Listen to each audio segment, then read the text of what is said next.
भारत और रूस पक्के दोस्त हैं और दोनों देशों ने कई बार एक दूसरे के लिए वो किया जिसे देखकर इनसे चिढ़ने वाले देशों की नींद उड़ जाती है। इस बार भी रूस से व्यापार करके भारत ने अमेरिका चीन की नींद उड़ा दी, लेकिन अब खबर चौंकाने वाली सामने आ रही। दरअसल भारत के साथ आर्थिक संबंधों को मजबूत करने के उद्देश्य से भारत में रूस के राजदूत ने कहा कि भुगतान की समस्याएं व्यापार में बाधा डालती है और इस बाधा को दूर करने के लिए बैंकों और निर्यातकों को अतिरिक्त प्रयासों की आवश्यकता है।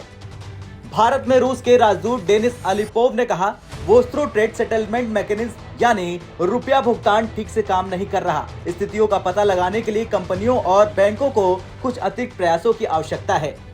एमएसएमई द्वारा आयोजित इंटरएक्टिव सत्र के मौके पर एक सवाल के जवाब में उन्होंने इस मुद्दे को हल करने के लिए भारतीय बैंकों और निर्यातकों से अतिरिक्त प्रयासों की आवश्यकता पर जोर दिया। हालांकि उन्होंने स्वीकार किया कि भुगतान पद्धति को हल करने के लिए बहुत अधिक सुधार की आवश्यकता होगी। अलीपोव ने आगे कहा कि बैंक सहयोग करने को तैयार है। घातक लंबी दूरी की सतह से हवा में मार करने वाली मिसाइल रक्षा प्रणाली S-400 के रक्षा सौदे पर अलीपोव ने देरी को स्वीकार किया, लेकिन कहा कि आपूर्ति जारी है, लेकिन एक नए कार्यक्रम में।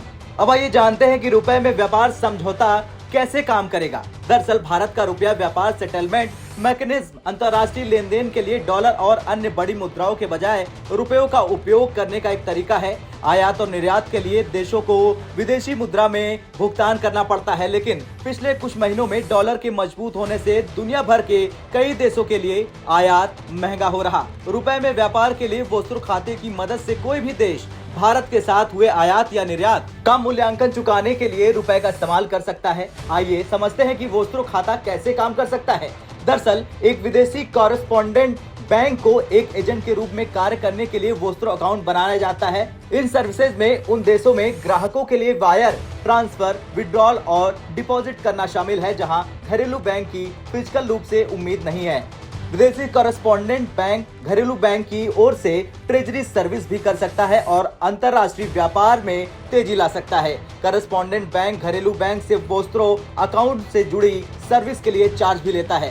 खैर, भारत शुरू से रूस का सहयोगी देश रहा, मित्र देश रहा, लेकिन अब देखना यह होगा कि क्या भारत जल्द से जल्द सही करेगा अपनी व्यवस्था और फिर से उड़ जाएगी चीन, अमेरिका जैसे देशों की नींद। आपका क्या कुछ कहना है इस रिपोर्ट पे और रूस के बयान पर कमेंट कर जरूर बताएं। ब्यूरो रिपोर्ट, भारत तक।